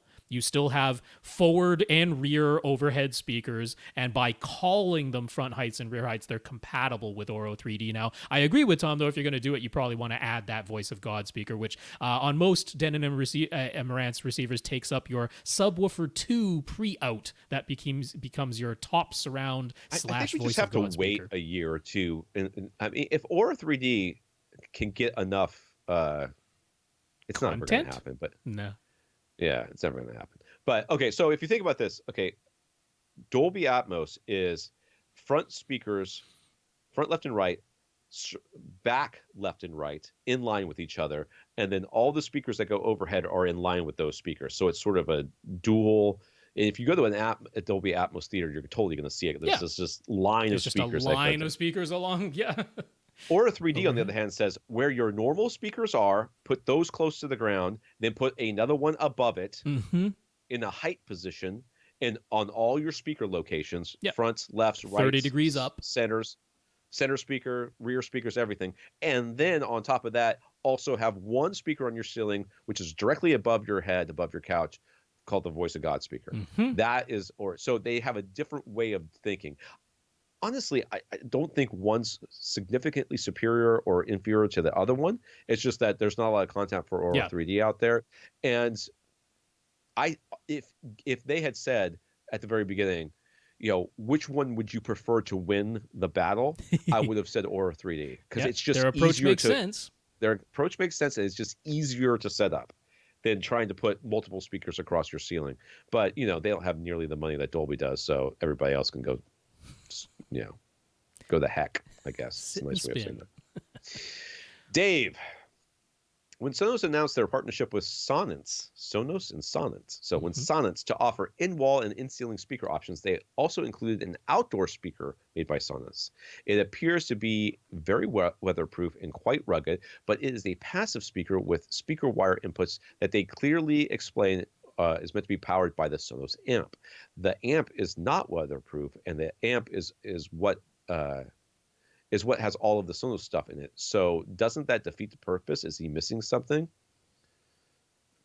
Missing that they're trying to make a whole bunch of money? Yeah. I mean, the Sonos amp is not meant to go outside. It's inside your house. The speaker wires come out, and the Sonance outdoor speakers are an interesting design. You actually sort of feed the speaker wire through the bracket at the back. They come out the front of the speaker and connect in the front, where they're then protected by the weatherproof grill. So as far as the speaker wire goes, it's not exposed to the elements, and then the Sonos amp is living inside your house, and you run the speaker wire outside. So it might be a bit more of an installer thing. That's kind of what they're aiming at there. But I did want to mention, I mean, just this past week, I think it was, Sonos introduced a brand new speaker that they're calling the Sonos Move. It is their first battery-powered and Bluetooth-compatible speaker. And Amen, so, brother, that's my favorite outdoor speaker. So that comes on a little base. I mean, it's basically a Sonos One. As far as the innards of the driver complement, but then it sits on this base where you can charge it, and then it's got a molded handle in the back. It is very weatherproof and very rugged, and you can pick it up and take it with you and use its battery and play it outside. So there you go. That's if you were like, I don't want to wire it up if I'm using it outside, well, now they have the Sonos Move. My brother-in-law had this conversation with me. I know I've talked about it before, but he got a pool. He's getting a pool installed. He's got his tiny backyard, but he's got this even tinier pool in there, and like this little pool house, which has got the world's smallest bathroom. But he's got this, and he's like, "Oh, you're the audio guy. What should I do for audio for outside?" I'm like, "Bluetooth speaker." The cost and the complexity. Sorry, stupid bug. The cost and the complexity of, I think everybody should have heard that, because I hit my microphone. So I was trying to get the thing out of my face. The cost and the complexity of putting speakers outside, unless it is super easy for you, and you're going to use them all the time, which no one does. No one does. No one uses their outdoor speakers all the time. My parents had outdoor speakers, and it was really easy because they had a bonus room up in their attic. So they had you could walk into their attic from the bonus room. He just basically took a drill and drilled out two speaker wire slots and threw the speaker wire through, ran it back into his home theater, which was in the bonus room. It was the world's easiest thing. And they still only used it every once in a while when they were outside swimming or had a pool party or something like that. The Sonance ones are your traditional outdoor speakers that are meant to be installed on the side of your house under an eave, and they're no different from that. So it's no different than the Yamaha outdoor speakers that we recommend all the time. It's that same type of thing. And there's quite literally no reason to buy these speakers over other cheaper speakers. Yeah, because you can hook any outdoor speakers to the Sonos amp, and it's the same end result. Yeah. And I would recommend you get Yamahas. So there you go. Ian watched a video explaining how digital audio encoding works, including examples of what it sounds like when low bit depths or lower sampling rates are used. This seemed like the best argument he's come across for why sampling rates above 48 kilohertz might be beneficial, as it isn't so much about reproducing frequencies above 20 kilohertz, but rather it's about reproducing sounds below 20 kilohertz more accurately. Some of the graphs and graphics show make it look as though 48 kilohertz sampling rate could reproduce a 24 kilohertz sound, but not very accurately. So what are our thoughts? Yeah, I mean, so I'll defend this video a bit in that if you listen carefully to the explanation, they're not incorrect. But it's unfortunate that the graphs and the examples that they've shown can be easily misinterpreted. Like, I don't blame Ian's take on this whatsoever, because they essentially establish a pattern but then don't fully explain that the pattern doesn't continue, forever and ever. Because they show they show like what happens if you use 8-bit encoding instead of 16-bit, right?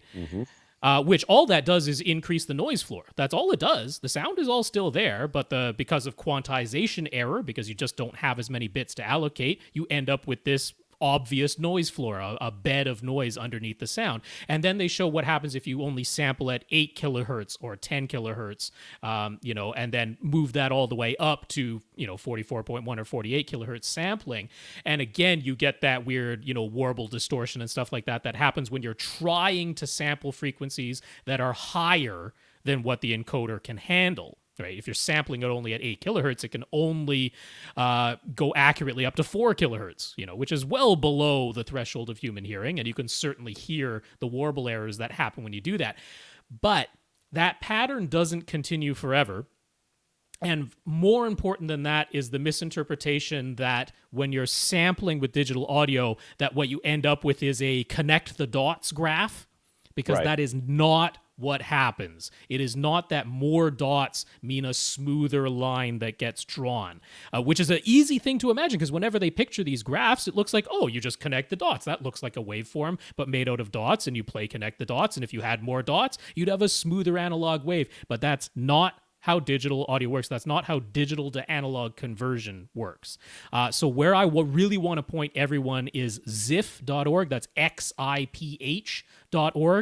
Go to their video section. There's only 2 of them, but they explain it properly and correctly, because the samples being taken, you end up with a lollipop graph, not a stair-step graph that looks smoother if you have more dots. No, it's a lollipop graph, and you are not drawing a line between those dots. You are coming up with an equation that would create a line that is created only from adding together sine waves, where we know what the highest possible frequency can be. We've cut that off. There are no frequencies above the Nyquist frequency, which is exactly half of the sampling rate. There are no frequencies above that. You can only add together sine waves, and using those limitations, we create an equation that would go through all the dots. And there is one solution. There are no alternative solutions for that equation. There is one. So digital audio in a digital analog converter is, can you do the math or not? Right. Because it is either perfect and going through all of those points, or it is not perfect and you end up with errors. And those are the only 2 possibilities. So xiph.org, look at their videos. It's much better explained. But I will defend the video Ian sent a little bit, because they aren't actually wrong. They just unfortunately didn't clarify that the pattern doesn't continue forever. All right, Justin. Justin bought a JVC RS500 back when it first came out. It was expensive, but he was excited to get one of the first projector models that said it would support 4K and HDR. Of course, this is one of the models that JVC had to later admit did not handle HDR in the Rec 2020 color correctly out of the box. Sorry, first adopters, you got hosed again. So they released suggested settings and tried to compensate, but HDR was never quite right on these models. Some owners have tried to salvage the HDR experience by using HD Fury devices along with a light meter in an external LUT box. A lookup table box. Yep. Yeah. Mad VR is about to release a hardware box, the Envy, that looks very promising, but this is expected to cost over $2,000, in which case you could just get an Epson. So at one point, Justin was considering trying all this stuff to salvage his original RS500 experience. He wound up barely using his expensive projector, and now enough time has gone by that, of course, he's considering just selling it and getting a new model. He talked to the guys at AV Science, and they completely understood how unhappy he was. The genuine 4K DILA models cost quite a bit more than he'd like to pay. So Justin got excited when he saw the press release for the JVC LX NZ3. This laser light source 4K resolution on the screen, not wobbled, auto tone mapping, HDR10 and HLG support, and all that for $3,700. What's the catch? It's DLP. That's the catch. Yeah. It is not liquid crystal on silicon, which JVC calls DILA. It's a DLP projector. It is a wobbled 1080p panel. They're just wobbling it 4 times a frame instead of only twice per frame. So your eye does perceive that as true 4K resolution, but it is a wobbled panel. And yeah, so I mean, it's nice that they're using the laser light source. However, nowhere in the specs or the press release do they talk about actually hitting DCI color. And this is the laser light source that uses 2 blue lasers, one of which activates a yellow phosphor. Right. And yeah, I mean, it depends. That can be put through a filter, or you can use one that is using a deep enough shade of blue to actually get you to DCI-P3 color. But it sounds like that is not the version they're using, because most DLP projectors can't hit DCI-P3 color. They're actually lucky to hit Rec 709 color, HD color. They're lucky to hit that. And given that JVC touted nothing about wide color, it makes me highly suspect that they might not even be hitting Rec 709, to be honest. I mean, it's still a nice sounding projector in specs and all that, but those DLP-based projectors that wobble the panel 4 times, they just can't get the deep black levels. Even with a laser light source, yes, they can turn the laser light source completely off for a full black frame, but as soon as there's anything on screen, the entire panel has to light up. You can't locally dim a DLP chip. So yeah, I mean, that's what you're giving up. It wouldn't look like your RS500. I mean, what most people would do with the RS500, if they're not happy with the settings update that JVC put out on their website, what a lot of people have done is just revert to converting everything to standard dynamic range. With an Oppo, with an Oppo or a Panasonic, you can convert the HDR to standard dynamic range while keeping the wide he didn't color. buy this projector to have standard dynamic range. No, he wanted HDR. Yeah, I completely understand. I mean, most people were disappointed. That's, they're like, I didn't buy this so I could convert everything to SDR. So, I mean, honestly, your options are, I could point you to an Epson 5050, because that is below this price point, and honestly, its black levels and contrast are better than this laser light-driven JVC because of the DLP panel, or it's kind of wait for the prices of the new JVCs to come down. So Justin wants to purchase something that he says is about the size and weight of a refrigerator that is only made in Australia. He didn't say what it was. That's just the description he gave. What should he expect in terms of cost and experience of shipping something that large to the U.S.? He knows that Tom lived in Australia for a while and had to ship, pretty much all your belongings. So he's just thinking you would have the experience. Yeah. Okay. So, well, it depends. I mean, when I shipped all my belongings back, it's a completely different thing. Basically, they back a truck up to your house and they fill that container up, and that container goes on the container ship, and that container comes, goes through customs and everything else. So you're talking months. Right. I think it took like 2 or 3 months to get our stuff. Amazon orders would, I mean, if I remember correctly, it's going to be hard to remember. So what would happen most of the time is my parents or somebody would order something for them, to their house. They would pack it up and they ship it to me. Okay. And was weeks. Yep. So weeks. I think is a pretty accurate way And to not do it. necessarily cheap, right? None of it was cheap. Yeah, it was Yeah. more. Yeah, but ordering from Amazon and having it shipped to you was like ridiculous. So, size and shape of a refrigerator. I mean, what I would do is, I mean, it's a big freight item, is what it is. yeah. I mean, you're going to end up having to put it on the plane. So there's different services that will do that for you. Mm-hmm. One of the, some of the options you should look into is there are going to be door-to-door services, but if you have the option of pickup at the airport, that can save you some money as well. So you'll have to do a little bit of research on that. But I would expect weeks to get it to you. Unless you know somebody who knows somebody. I would be surprised if it was less than weeks. Yeah. Any notion of what kind of price point he's looking at? Like just round ballpark figure? Are we talking hundreds? Are we talking thousands? I wouldn't be able to say for sure, but yeah, I would guess at the shipping alone, I mean, depending on who you're getting it from, would be in the hundreds. Okay. Perhaps low thousands. Going low thousands. Yeah, for freight. Okay. That would be my guess. But like I said, I haven't shipped a whole lot of stuff to myself. All right, Damien. Damien says, thanks to Rob and Lee for going through all his questions last week. In his huge open living room, Rob mentioned how Yamaha's newest receivers let you use a pair of wireless Musicast speakers as your surrounds, and how that might be helpful if he ever wants to expand from his current 2.1 setup to a 5.1 setup. But Damien decided he's just going to stick with 2.1 in the living room. Okay.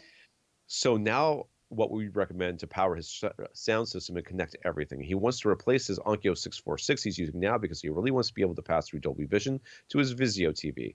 So which receiver model will let him do that and also have the power to contend with his huge open space? He's willing to consider the HSU HC1 Mark II that Rob mentioned, but at the moment, after getting a chance to hear them in person, he's leaning towards some SVS towers. It looks like they could have the output capability he's after, but they get their oh, sorry, that should be a THERE. It is the wrong there. Sorry. That's all right. But they get there via the high power handling rather than really high efficiency. So he'll be mating whatever speaker he gets with the PC 2000 sub. So which receiver should he get? So this is a large, because I wasn't here for this. So this is a large room, and he's going to get. He's thinking about these SVS towers, which can handle a lot of power and play loud that way. But if it's only 2.1, whatever your receiver's rating is into two speakers anyways. Yep. So that gives you a very accurate description of how much power they can put out continuously, generally speaking. So, how far away is he sitting? I mean, it looked to be about 13, 14 feet, that type of range. Right. Yeah, it's a little tricky because, I mean, the thing is, I might actually point you. So, first of all, if you get any modern Denon or Marantz receiver that's within the past couple of model years, they will pass through Dolby Vision. So that's not a concern at all. But I'm just thinking, like, if you actually went with a Marantz Slimline and then added, a nice 2-channel amplifier to that. Well, no matter what you go with, I think you should buy the receiver first. And give it a try. Plug everything up and give it a try. Yeah. It's very easy for us to say, mathematically, in order to hit full reference volume, you're going to need an external amplifier. But the reality is, you may never want it to be that loud, ever. Yeah. It's just that if you get an AV receiver that does not have pre-outs whatsoever, and if you're talking about the regular models, I mean, you're either getting a Marantz SR, 5012 or 5011 or something like that, which is not inexpensive, or on Denon side, they don't offer pre-outs until you're all the way up to the 3000 series, right? So you're a 3400 or 3500 or something, which, granted, they're like $450 at Accessories for Less now, so... Not exactly breaking the bank. They wouldn't break the bank, and it would get you XT32. So, I mean, if you can go for an X3400H or a 3500H, that covers all bases. And like Tom says, use it just by itself first. And then if you do decide you need even more watts, it has pre-outs. So that's a pretty easy recommendation. But if you wanted something lower priced, it's a bit tricky because, like the Marantz Slimlines, they're 50 watts a channel, and you probably might end up using more than that with SVS towers in this room. But they give you the pre-outs for only the front, left, and right, but that's all you need. But then they're limited to regular multi-Q. They don't have even multi-Q XT. Sure. So there's trade-offs there. I mean, honestly, if you can get to about $450 for an X3400 or 3500H, that's the one. Yeah. Christian, just a bit of daydreaming here, but is there any chance that HDMI could ever carry power, a bit like how power over Ethernet works? Christian is just imagining how nice it would be if all you need to plug into the wall is either your TV or your receiver, and then that would act as a power hub for all the HDMI devices, so they truly only need one cable. What are our thoughts? My thought is that if I have to rely on HDMI for one more thing, I'm going to kill myself. It's like, in order for the power to work, you have to turn on CEC. No. I mean, oddly, I there's some little thing in the back of my mind that said there was something in HDMI 2.1 that, I mean, for sure the Ethernet channel is definitely being used, but I'm pretty sure that's all to do with CEC stuff. Right. I mean, the problem with trying to send power over HDMI is the leads in there are tiny. It's so skinny. Everything is so tight. Like unimaginably skinny wires are being. There's 19 pairs of wires inside of any HDMI cables. Think about how skinny they are, and trying to send power over that is a little bit nuts. So like power over Ethernet is great, but it can only, it doesn't give you. It has to be very low power stuff.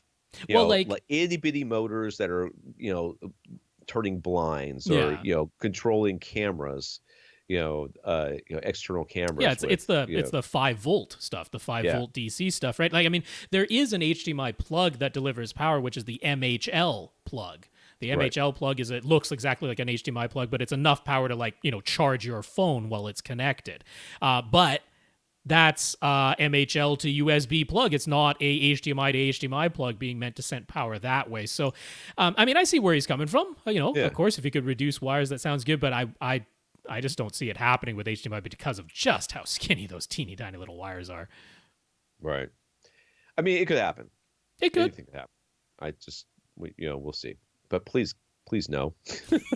Please, HDMI people. I just want to see our houses become DC instead of everything being AC outlets, because there's no reason why we all shouldn't have some solar panels, and instead of converting it to AC and losing a bunch to inefficiency, you just have DC throughout your house and connect things DC directly. That's what I want. All right. Infinite Gary. Gary's ears perked up when he heard that there will be a 48-inch OLED TVs coming out next year. He's got a spot in his house where that size will be just right, while the current 55-inch models are just a bit too large. But then we also mentioned Samsung's new transition in South Korea to manufacturing QD OLED TVs, and Rob explaining how they use nothing but blue OLED subpixels plus red and green quantum dots as opposed to LG's OLEDs. They use nothing but white OLED subpixels plus color filters. Gary's thinking he'd prefer not to have that white subpixel that LG uses to boost maximum brightness at the expense of color saturation.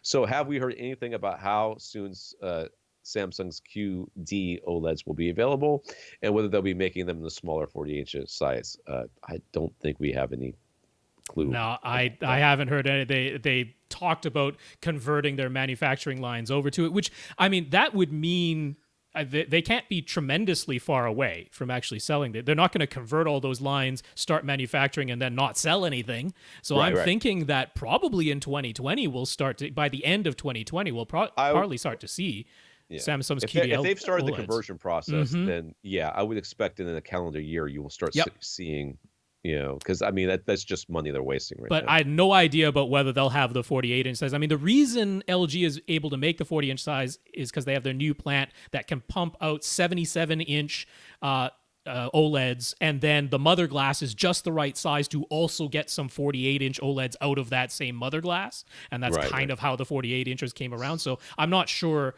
what Samsung will be doing. They'll probably be starting with 55ers and 65ers. That is definitely my guess. But honestly, the thing is, Gary, on the newest OLEDs like the C9 and the E9 that are out right now from LG, they have the option to turn the white subpixel off and only use the red, green, blue subpixels. So there you go. You can already get it. There we go. things to worry about. Sony and Paramount announced they'll be releasing more IMAX Enhanced versions, both on physical Ultra HD Blu-rays and via streaming. And the entire world said, "What? What's Ultra HD?" Yeah, let alone IMAX Enhanced, eh? It's that what? I'm so sad that we are in such a niche right now. Like, how did we get into this niche? We used to Dude, be everybody who mainstream. writes into this podcast talks about Atmos. We are the niche of the niche. I mean, you know what? And I wanted to put a call out.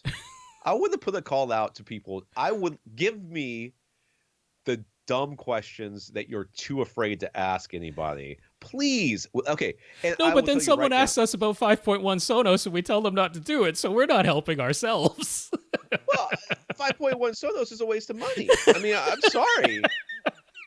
You could do all that for so much less. Get a receiver that can go up to Atmos. Ends up being our recommendation. It's our own fault, Tom. Give me. We'll make you anonymous, and that's fine. Just tell us, hey, I want to ask this question. I don't want you guys to mention my name. That's fine. All right. Give us all the base questions that you're like the basic questions that you think you know, but you're not really sure, and you wish you could have somebody clarify, but you're afraid to ask. Tell us. We will not make fun of you. I promise.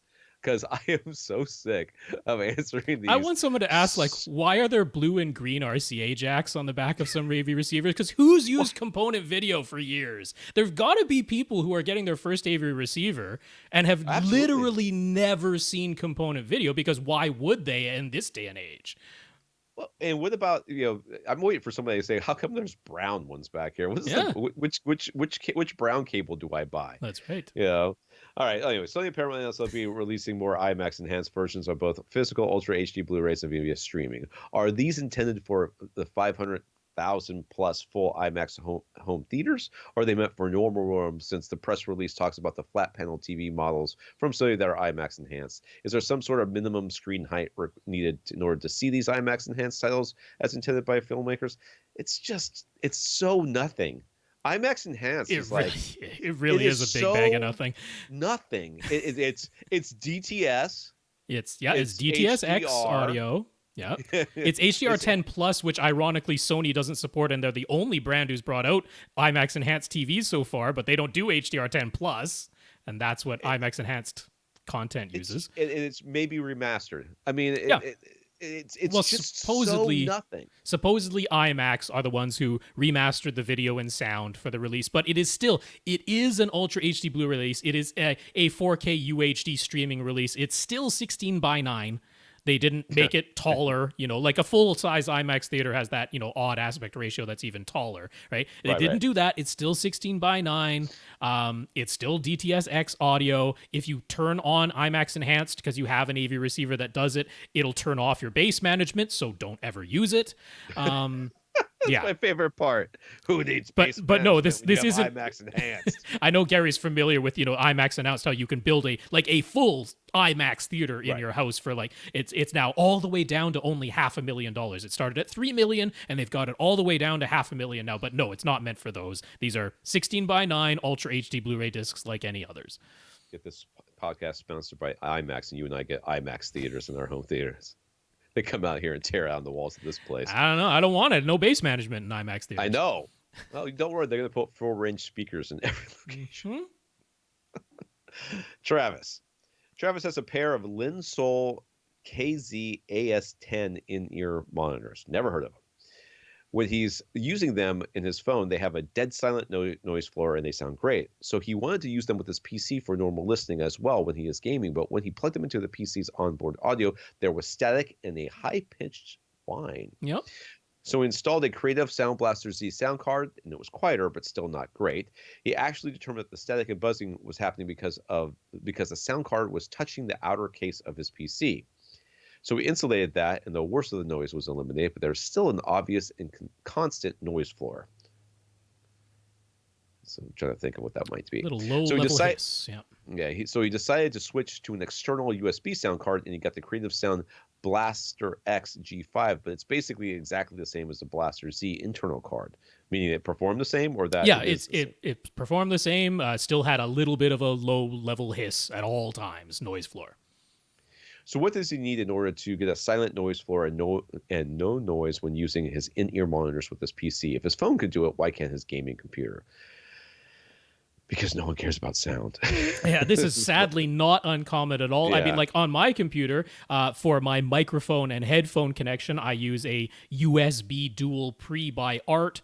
It is not a silent noise floor. There is a little bit of a noise flow through my Shure in-ear monitors, which connected to my phone are dead silent. So I know exactly what he's coming from. And that's a USB, separate device. It's not an internal card. It's not touching anything. But just like your creative USB external sound card, my Art Dual Pre draws its power from the USB port.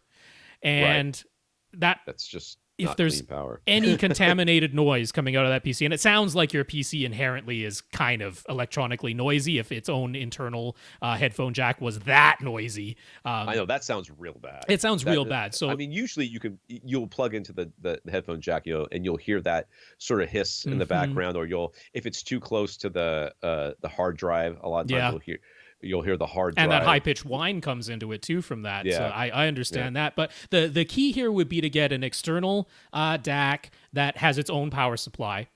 Right. So the one I like to recommend these days, because it's not too expensive and it's really nicely performing and it's not a bunch of BS, are JDS Labs products. You would actually need two in their case, because their little Atom headphone amplifier that I like so much, which has a dead silent noise floor in it and lots of power to drive anything. $100 for the Atom amp, but it is an amp preamp. It doesn't have any digital inputs. So they have their little OL DAC, which is another $100, so $200 total, but that gives you a USB DAC that has its own separate power supply. You would then feed its analog outputs to the little Atom amp. Now, you're saying, okay, two devices, and it sounds like, $200, which is more than the Creative Sound Blaster that he bought. But honestly, if you're looking at the AudioQuest Dragonfly that so many people recommend, it's $200, and it draws its power from the USB port. So I wouldn't really go for that. The Emotiva Stealth. Okay. External. But that's like $400. I know. Well, I mean, I'm not giving them a better option. I'm just giving them another option. So that one has like two headphone jacks, and you can actually use it to feed speakers and everything else. So it's true. It's not a true amp. It's a preamp. It is, with a headphone amplifier built into it. Yeah. Yeah, it's good. It's very good. But at the same time, it's the same thing. He has to have his own power supply. No, I like those JDS Labs products a lot. So I'll point you there. Clara got an NVIDIA Shield that's connected to a Denon receiver, which is then connected to a TV. When the NVIDIA Shield is powered on, it seems to also turn the TV on automatically. How is it doing that? HDMI CEC. HDMI CEC, but what I want to warn you is that if you just try to find the mention of HDMI CEC in your TV receiver in NVIDIA Shield, you probably never will, because everybody gives it their own stupid little brand name. And some of them don't even make any sense at all. They really don't. So some of them don't use the word control or HDMI or anything. They just call it some random thing, and you're like, "What is this?" Well, turn it off. And so HDMI CEC is the overarching name. It's what HDMI themselves came up with. It stands for Consumer Electronics Control. That's the CEC. But in the NVIDIA Shield, the settings for that are under the HDMI section, and it actually gets very granular in the NVIDIA Shield. It can say, when I turn my Shield on, also turn my TV on. So that's the one that Clara is talking about. But it also has you can separate, okay, if I turn my TV off, should my Shield also turn off? Not necessarily. That's a separate setting. When I activate my NVIDIA Shield, should my AV receiver switch inputs? That's like an individual setting in the NVIDIA Shield. So it gets very granular in what HDMI CEC controls it can send. So by default, they're all turned on. So that's why you turn on your NVIDIA Shield and everything else in your system magically seems to power up, as long as they also have their HDMI CEC turned on. Which means you need to go to all your devices and turn these things off. Unless you like it. Unless you like it, yes. In which case, knock yourself out. If you're just making sure that your NVIDIA Shield isn't powered by Satan, and that's why it's doing But this stuff. you want to look for it's supposed to do this. anything under the HDMI settings of all these devices that talks about control in any way. In your AV receivers, it's usually not too hard to find, but unfortunately, in TVs, like Sony calls it Bravia Sync, and Samsung calls it what is it? AnyNet Plus? Is that their one for it? It's like that. Totally sounds like HDMI CEC. Right. Doesn't sound at all like you're trying to connect to a network. I think Vizio's is Not at called all. Smart Control or something like, which At least isn't that one too has the word bad. Kind of control. makes Yeah. sense. LG has what is a True something, whatever it is. They all have different names, but it'll be under the HDMI setting somewhere, and it'll talk about controlling other devices with the HDMI connection. So, but again, if you like it, if it's working for you, this is something you can play with. I mean, we usually turn it all off because we use Harmony remotes. That's right, and we don't want one on command turning other things on when we're going to be sending that command from our Harmony remote in just a moment. Right. But if you're not using that, if you're like, hey, if I just use my NVIDIA remote, suddenly everything else seems to work too. Is that normal? It can be, and you can use that. And the whole idea of it is so that you don't have to buy a Harmony remote. Yeah. We buy a Harmony remote because HDMI CEC often creates other problems that are detrimental to our experience. So we'd rather turn it all off so that we can control with our Harmony remote, and then nothing else gets screwed up along the way. If this is working for you, then buy a lottery ticket. You're one of the lucky ones because it screws up stuff for everybody else. So she asks, are we going to CEDIA? Anything we would recommend checking out at the CEDIA Expo? I would check out everything. Stay away from probably can't. Stay away from the porn dudes. There's always the porn dudes there. Those guys are creepy. You're not going to CEDIA, right? I'm not going to CEDIA. No, we can't. I can't. I mean, I could if somebody would pay for me to go, but I'm not going by myself. I mean, I'm sure I could figure out. So we're not going in person. I prefer to just catch the news outside of it anyway, because if you actually physically go to CEDIA, you usually miss a whole bunch of stuff, and you have to catch up on it in the news later anyway. Yeah, it is very. These days, it's almost easier to go. Like, if I went to CEDIA, I would not do news. I would do like day recaps, right? Like experiences that I had and sort of things that most impressed me and that sort of thing. So, I mean, it's very, the hardest thing about these shows in general, first of all, don't go to Sony's booth because they suck. Sorry, Sony. They will not, if you do not have an appointment, they will not talk to you. It's really quite terrible. But a lot of these people will. And the thing is that it's not always obvious what is the hot thing. Like it's so strange that you'll walk up and you'll see all these speakers and stuff, and they're like, oh yeah, plus we've got this new thing over here which is doing this thing that nobody really cares about, and you're like, oh my god, that's the most amazing thing I've ever heard of. Because you actually know what you're talking about. So don't be afraid to talk to people. This is CEDIA, and they are gearing towards professional installers and that sort of thing. Yeah. But so there's two unfortunate realities: the porn guys, which are they have the VR porn experience, which they'll try to get it's really terrible. And then the booth babes, which are the other things that I don't like about going to CEDIA, which they hire these girls to basically kind of draw guys in. Sure. The best of them that will actually study up and know things and be able to help you, but that aspect of it made me uncomfortable. But going there to each of the booths, and if there's a booth that seems interesting, or make sure you look around and see if there's some piece of tech that seems a little unassuming, and don't be afraid to ask questions because they're there to answer them. And there's lots of free stuff. I would take a bet. I would say, so we already know, I mean, usually what's shown at CEDIA is not tremendously different than what's shown at IFA. And we know that this is one of those years where there isn't a huge change happening in consumer displays. So don't expect to see something super exciting in consumer displays, either projectors or flat panels this year. Almost everything that's coming out was announced at CES. So, I mean, of course, if you're there, you're going to want to check out LG's crazy OLED display because they always have one, and they'll have their rolling OLED and their 88-inch 8K OLED, and those will be on display. But we already knew about those, although still cool to see in person. But check out Monoprice, because they've got some very interesting installation stuff coming out that should be coming out like any day now. their 16-channel processor, their new in-wall THX certified speakers and that. So Monoprice could have some interesting stuff on display, and they'll probably have something that I have no idea is even coming out because they're always working on new stuff. So their new THX speakers, 16-channel processor, that could be fun to see. I would do, because they do have speaker demonstrations there, and they will have rooms set up. RBH almost certainly will have one. They usually do. I would definitely check that out. I would talk to RBH. I would go to RBH no matter what. I mean, and because they're just great guys. And make sure whoever you talk to, you say, AV Rant set up. Yep. Mention us as much as possible. Thank you. And you'll be our listener of the week.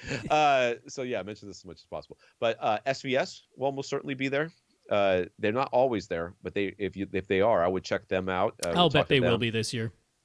You know, see what's going on now that they're in stores and stuff too. So that probably makes a bit of a difference. So yeah, there's a lot of stuff. I would check out as many speaker manufacturers as I could. You know, and get some demos in there. Oh, and sometimes they have things that are off.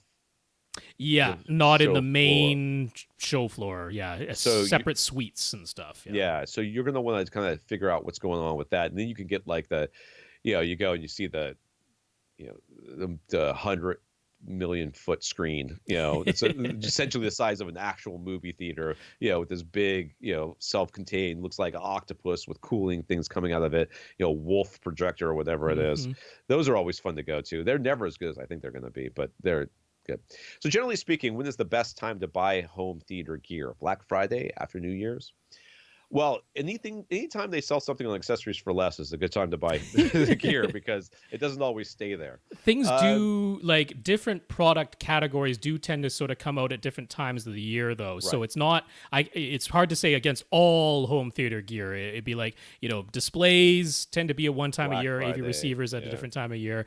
Yeah, I mean, Black Friday, of course, is a pretty good time in general, but I mean, also for Monday, nowadays it's like that whole week. Oh yeah.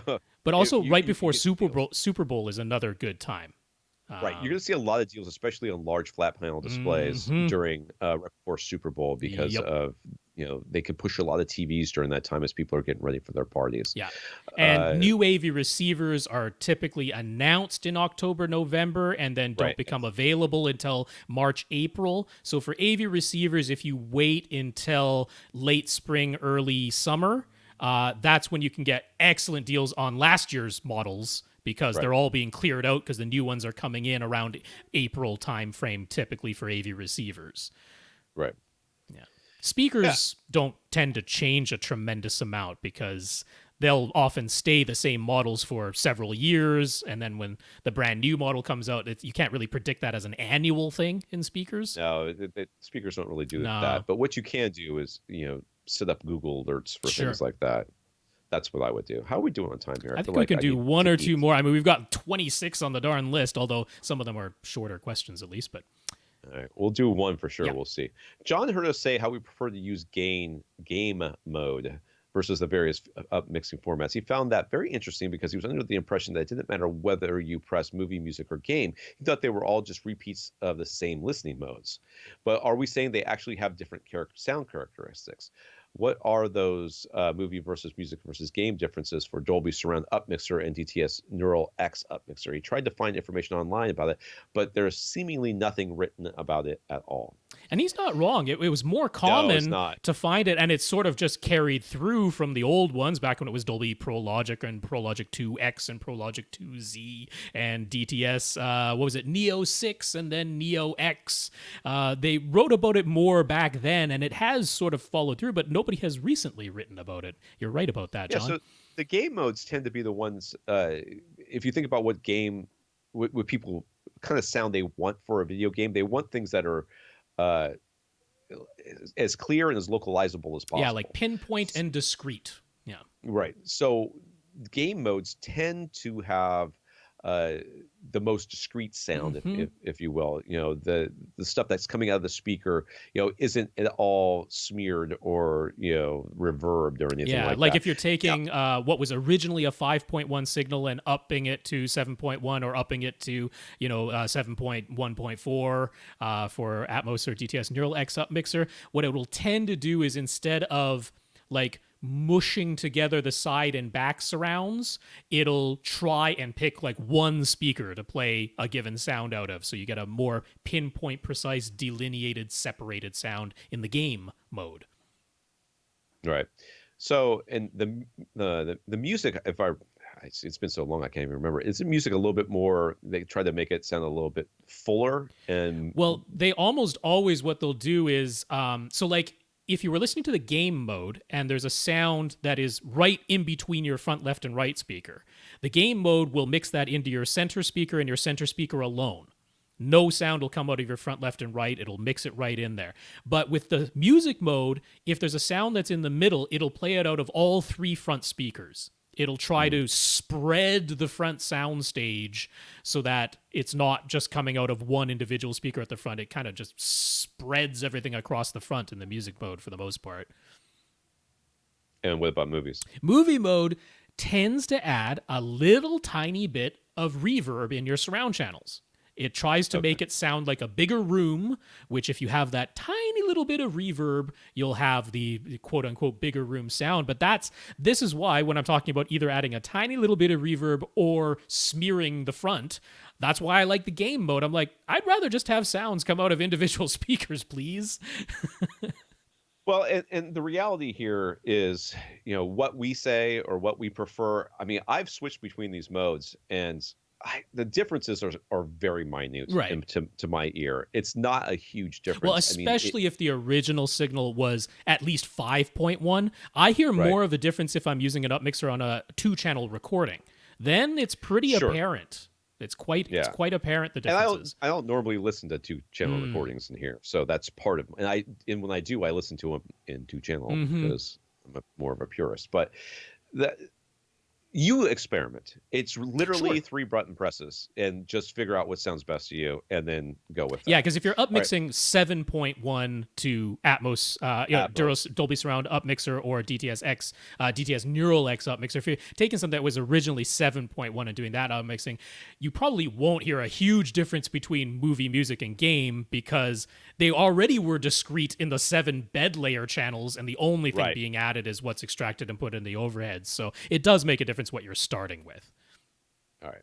Let's do one more, and then I got to go take care of this. All right. Kev on Facebook. Kev would like to better understand how auto EQ room correction works. He has only owned Sony receivers, so he's only familiar with their auto setup. That does a setup, but it doesn't do room correction, does it? I think they have a very basic EQ in some of their models. Yeah. All right. It did a typical thing of setting all the speakers to large, and after Kev learned a bit more about bass management, he manually set all the speakers to small and then started setting everything manually and not using the auto setup at all. Eventually, he settled on running the auto setup and letting it set distance and levels, but then manually setting the speaker sizes and possibly tweaking the EQ settings manually. That's exactly what we would have suggested that you do. He's interested in getting a UMIC 1 and Room EQ Wizard to play around with, but he would like to have more background knowledge and a better understanding so he'll know what to look for in Room EQ Wizard, what to possibly change. Okay, so could we elaborate on what steps in auto setup, like what he has in the Sony receivers, is actually doing? Is it just testing each speaker individually and attempting to make each speaker as linear as possible from top to bottom, or is it somehow figuring out the system as a whole and making adjustments to that? So that the final results of all speakers playing together is linear.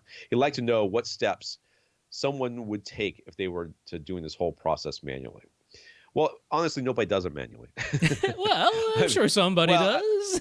No, but the black box is what is happening to the speakers. Like you set the curve, and it the Room EQ Wizards or Odyssey or whatever. Honestly, I'm going to suggest that instead of going the direction that you're going, which is a fine direction, mind you, and I think getting a UMIC 1 from Cross Spectrum Labs, already calibrated from Herb, and Room EQ Wizard is a great thing to do.